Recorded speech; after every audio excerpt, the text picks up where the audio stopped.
Hey, it's Scott Colby with the absexpert.com, and I wanted to give you 3 amazing tips to lose stomach fat. Okay, you're going to take 2 training tips and 1 nutrition tip.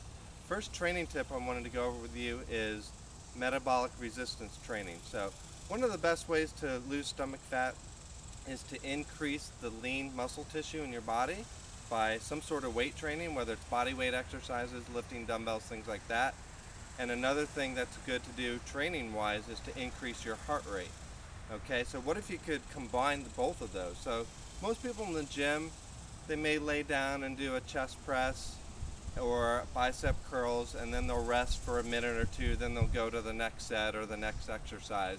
They're not really getting their heart rate up. They're increasing lean muscle tissue in their body, but you're not getting your heart rate up, and that's not very time efficient either. A lot of us don't have a lot of time to spend hours in the gym. So what if you could combine getting your heart rate up with your resistance workout? And that's what I do a lot with my body weight workout. So an example would be doing squats. Let's say 20 squats immediately followed by 20 push-ups, immediately followed by 20 lunges, okay? Those movements will increase lean muscle tissue in your body, and they're also doing those in a back-to-back fashion with no rest in between are really going to get your heart rate up. Second tip I want to go over is nutrition, is to cut out almost all sugars in your diet. If you eat sugars, number one, your blood sugar is going to go up and down throughout the day, so you're going to crave more of it or certain other bad foods. So that's one reason to not eat sugar. You want to have your blood sugar stabilized throughout the day.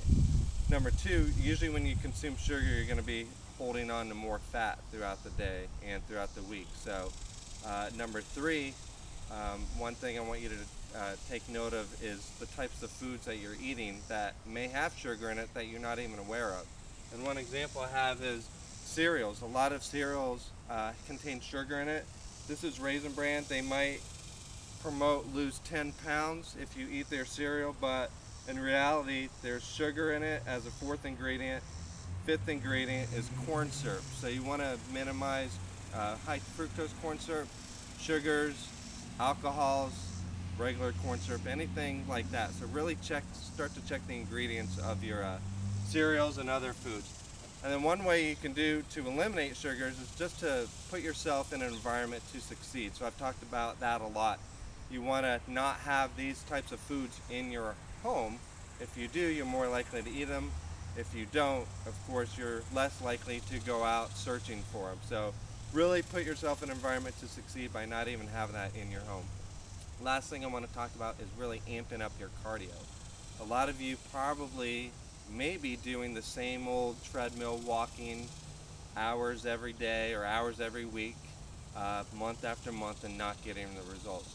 One thing I talked about in the first training tip is to really want to get your heart rate up. So same thing in your cardio workouts. If you're doing running on a treadmill, you really want to get in your anaerobic threshold, meaning getting your heart rate and breathing to a point where it's hard to carry on a conversation. When you do cardio and it's hard to carry on a conversation, you know you're pretty much in your anaerobic threshold. That's going to allow you to burn fat up to 24 to 48 hours after your workout has ended. So one thing, a quick example, you could run on a treadmill at a level maybe 9. If you look at a scale of 1 to 10, 10 being the hardest, get up to about a level 8 or 9 for a minute. Then tail back to walking for 2 minutes and just keep alternating high intensity, moderate to low intensity for 3 to 4 minutes, 3 to 4 rounds just to begin. And then that's going to put you in a state of burning fat for the next 24 to 48 hours after your workout ends. So those are 3 great tips that you can start doing right now in your workouts, in your eating, to get to lose stomach fat, get 6-pack and nice flat stomach.